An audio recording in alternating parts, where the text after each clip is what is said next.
Tell me if I've got lipstick on my teeth. What is your view on butter on sandwiches? Are we starting? I don't know. Do we clap?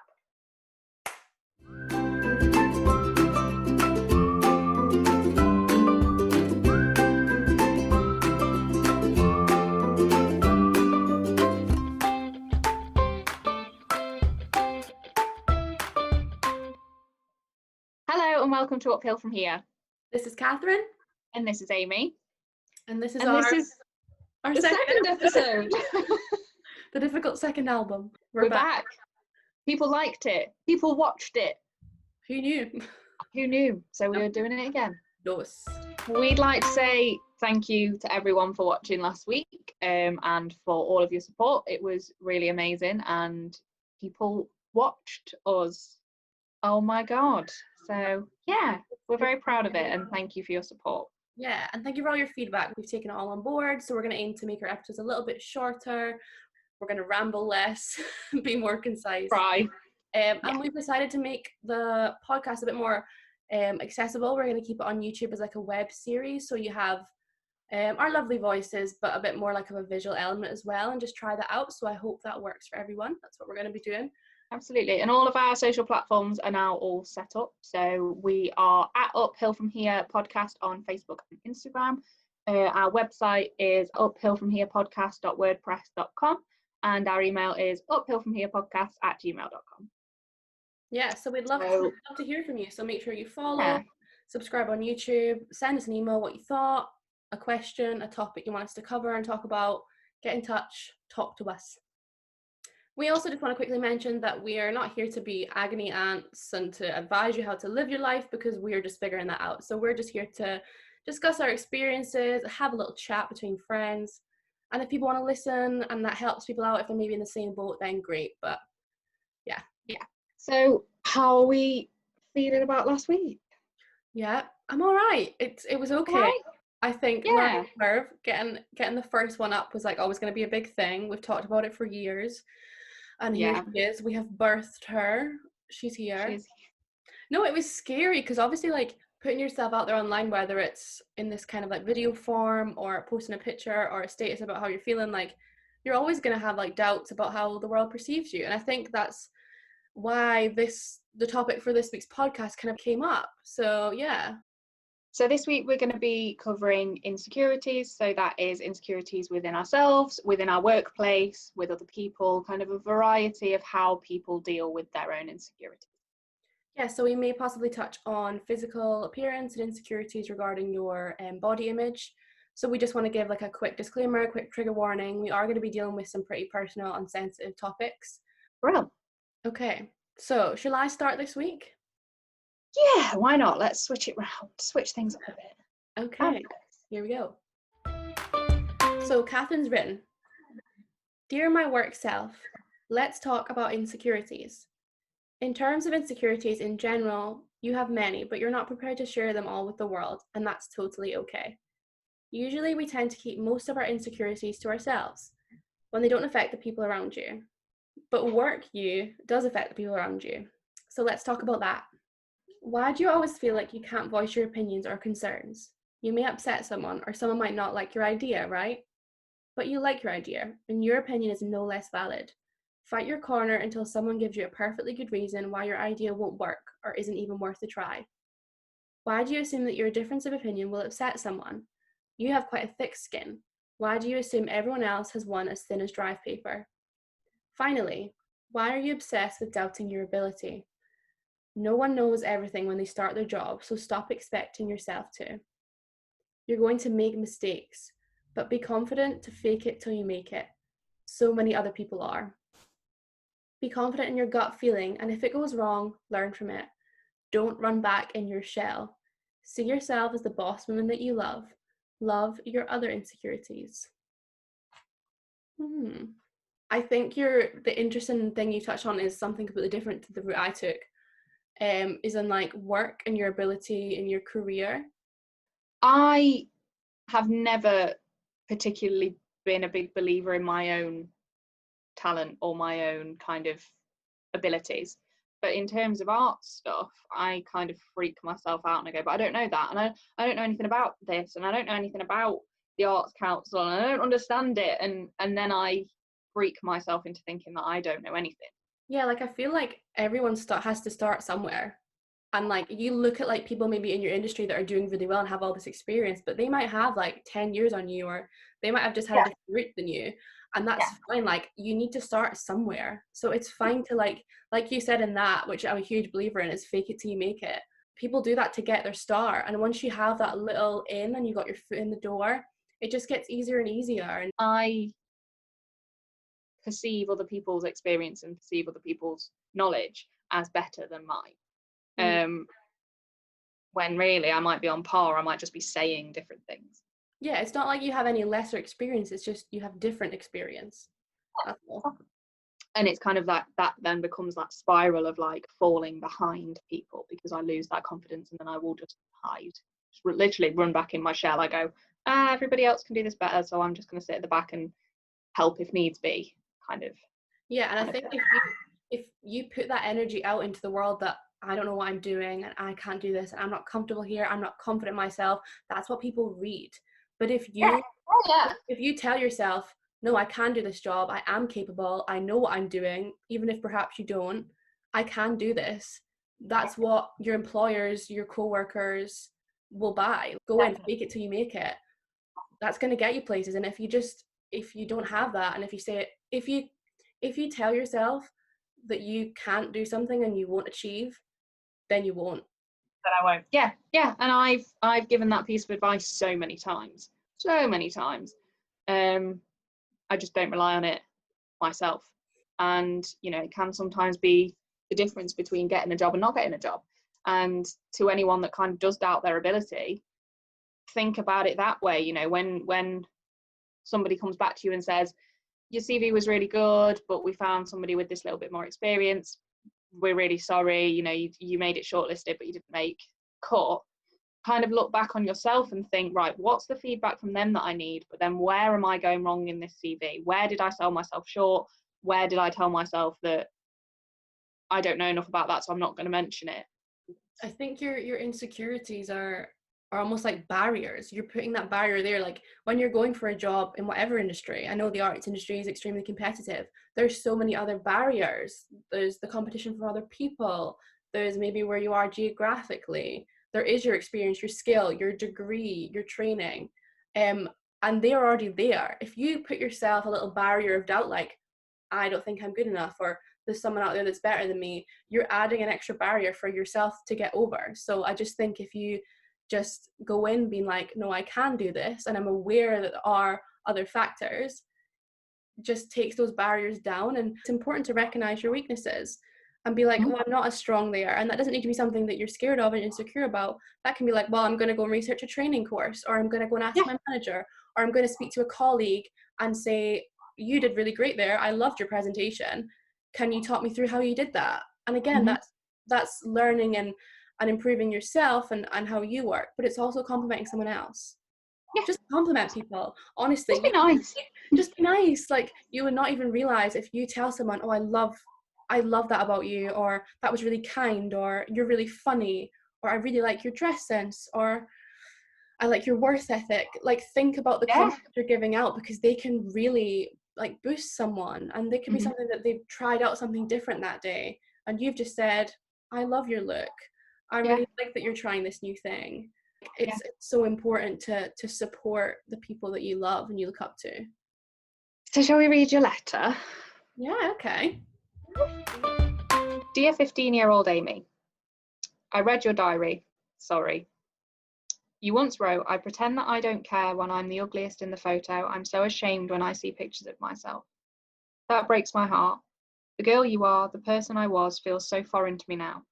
You were so cripplingly insecure about who you were. I remember the fear you felt when you saw a "you've been tagged" notification pop up on Facebook. Your whole body would fill with dread at what images you'd be greeted with. How many chins you'd have. How wonky your smile would be. Ugly you'd look among the perfect reflections of your friends' faces. I have something to say to those voices. You are not ugly, you aren't perfect, but you are enough. It may seem unfathomable to you right now, but one day your insecurities will be gone. One day you'll be tagged in pictures of press nights and birthdays and graduations, and do you know what? You won't care about any of the little voices in your head. The only thing you'll notice is how happy you look and how amazing the people around you are and how unstoppable they make you feel. You'll be really fucking proud of who you are and how far you've come. It won't happen quickly and it won't happen all at once, but slowly and without you ever really noticing, those insecurities will wither. You'll learn to love yourself, I promise. There aren't many images of those insecure high school years, that time because you chose to delete them. They are a part of you, part of your story. The flaws you see are part of who you are. These photos, these insecurities will one day be nothing more than distant memories. I'm sharing the ones that do exist now with the world to show you that it's okay. How you look is such an insignificant part of the puzzle. There is something far more special out there. Stop hiding away and start living. Your biggest supporter, 22-year-old Amy. I'm emotional. No, I thought you might be. It's so strange because not many people know that girl that know me now. So that person, she's so different, and I see her as a different person. That's why I address her that way. I just feel so sad for her. Yeah. I just want to give her a hug. Yeah, so do I. And I remember, like I said, I would be filled with dread to be tagged in a picture and see an image, because all I saw was every single flaw and every single insecurity. It's almost stitched into you from kind of the beginning of puberty to look at every single picture and analyze it. Like, something that really hit me was right at the beginning when you said, you know, about picking yourself out of every photo and, you know, kind of labeling yourself as the ugliest in that photo. But like, that is such a major thing for you to perceive from a photo, whereas I might have looked at that photo at that age and thought you were the most gorgeous and that I wanted to be exactly like you. I guess it's for everyone, but I think especially as young women, we are far too much concerned with like the competition of it all, and who has the nicest handbag and who has the coolest shoes and what she wearing in her PE kit. And I want to just like highlight that for me, I was lucky that I outgrew my insecurities, and it is something I left in high school slowly and gradually. For some people not, and their whole lives they will constantly battle with photos of themselves and their insecurities. I feel like in high school everyone is so concerned with what everyone else thinks of them, but in reality everyone's in the same boat. They're constantly worried about what other people think about them too. So no one's looking at you because they're so worried about how they look and how people are perceiving them. One of the most important lessons I ever learned is what people think about you is none of your business. Exactly. It's none of your business. They can think whatever they want, and that doesn't concern you. That is their perception of you. You need to focus on who you are and how you value yourself and what you're putting out into the world. Not what people think about you. Because criticisms do come, and they will always attack your insecurities in some way. And it's how you respond to that, I think, that's really important for your own mental health. I remember even stupid things like what type of bag you had your PE kit in, was people judged you like, Mum, I can't go with a Moz's bag, like I've got to have like a H&M or a Topshop or like a Miss Selfridge bag.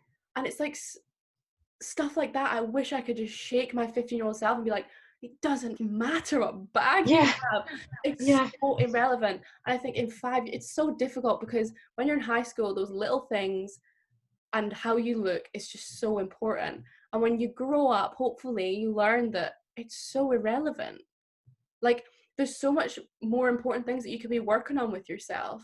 Like, you could be working on what do I love? Like, what am I good at? Like, what are my good qualities? What make me a good friend? What make me a good, kind person? And those are the things that you should be focusing on. People don't remember how you looked when they saw. People don't remember your PE bag. Like, people don't remember like who had the nicest dress or who had the best hair. People remember how you make them feel.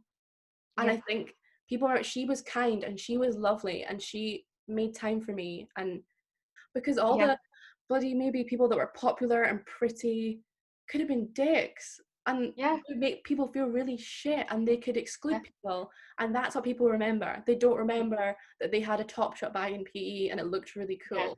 What we would really like to say is that neither of us were ever bullied for these insecurities. So these were never things that were said to us or told to us by other people. They were always how we projected how we felt about ourselves onto other people's opinions of ourselves. So we would kind of say, well, I'm insecure about that, so that person must think that I am that too. We kind of want to make very clear that, you know, bullying is an entirely different thing that needs to be addressed in a very, very different way.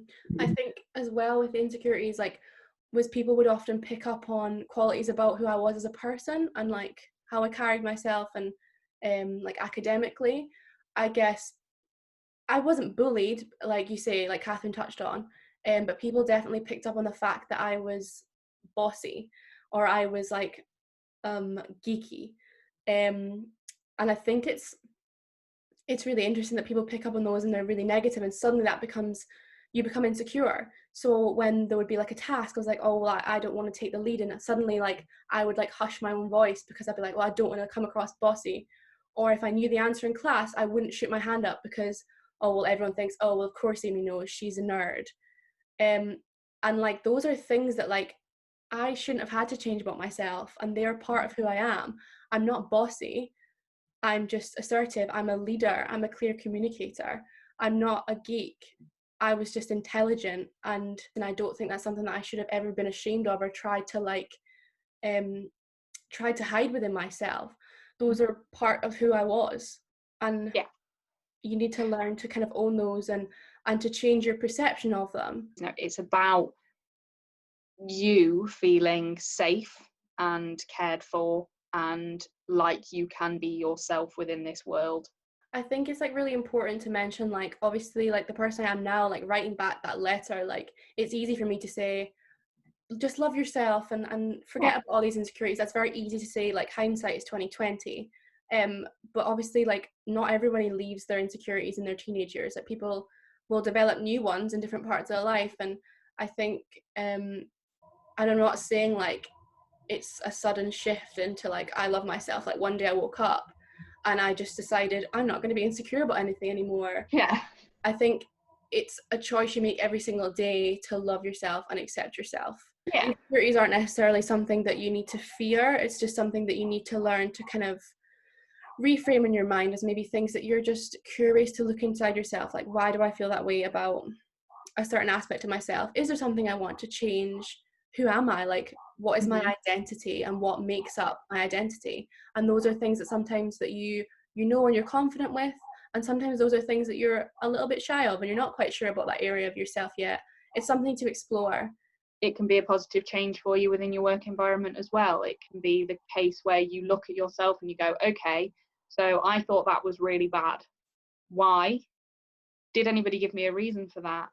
And what can I do next time to make that better? All about improvement and seeing forward rather than running back. And like we said, we haven't lived life in everyone's shoes, and there are things that we are very lucky to not have experienced. We're just here to discuss like our experience with insecurities, because there are people that will have experienced the same things, and we want to open up that discussion to a kind of a wide group of people about their experience of what an insecurity is. So, have we reached another natural ending? I think we have. So to round up with our final 3 questions, Cathryn, what would you tell your 16-year-old self about insecurities? I would say don't care so much about what other people think of what you're doing, because sometimes it could be the difference between getting a job and not getting a job. You know, that kind of taking that opportunity in that early stage of life could make such a massive difference later in life. And I think just don't care so much about what other people think of it. What would you tell your 16-year-olds? Yeah, like I would say kind of similar. Spend less time worrying about what other people think about you and place more value on what you think of you and are you happy. And also pay attention to the people that you're with when you feel your best and spend more time with those people. Definitely. Yeah. So what would you tell your 30-year-old self about insecurities? I would maybe guess that there are new ones, which is okay. And I would just, like I said, encourage her to explore those and what they mean, and just recognize where she is and how far she's come, to explore new insecurities and constantly keep getting to know herself. There's always going to be new things come up, new insecurities, new ways to be confident. So keep learning. What would you tell your 30-year-old self? I would say give credit to yourself on how far you've come, because even though there might be new insecurities now, you've probably overcome the ones that you did when you were 22. So, give credit to yourself for that, because that's a really important thing and a really big thing to be able to do. What about your current self today? What do you just want to remind yourself? What do you want to tell yourself about your insecurities? Believe in your own abilities more, and allow yourself to keep learning from the things that you don't know. Because your abilities matter regardless of, how qualified you are or underqualified you are, but allow yourself to then take those abilities and continue to learn from that. And what would you tell your current self? You're enough. Yeah. You're enough. Looks are going to change. You're going to grow as a person. You're going to have different people in your life. But you're enough right now, and that's okay. Yeah. She is enough. Absolutely she is. More than enough. To quote our Queen RuPaul, if you can't love yourself, how in the hell are you going to love somebody else? Can I get an amen? Yes. Amen. Yeah, so that kind of wraps up our second episode, numero dos. Numero dos. Yeah, thank you so much for tuning in again.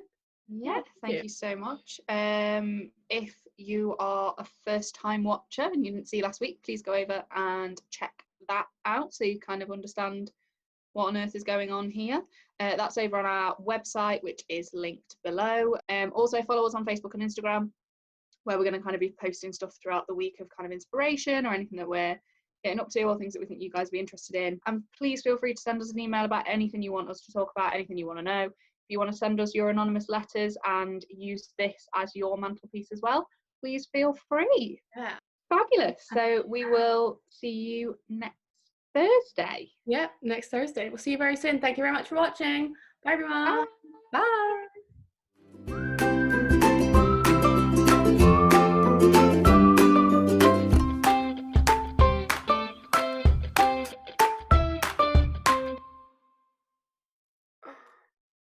There you go. Yeah, we put it on the internet. Why not? Yay. Let's hope there's a tres. That was really bad. I think everything that I just said was absolute shite. Put butter on everything. You disgust me. I need to wee so bad.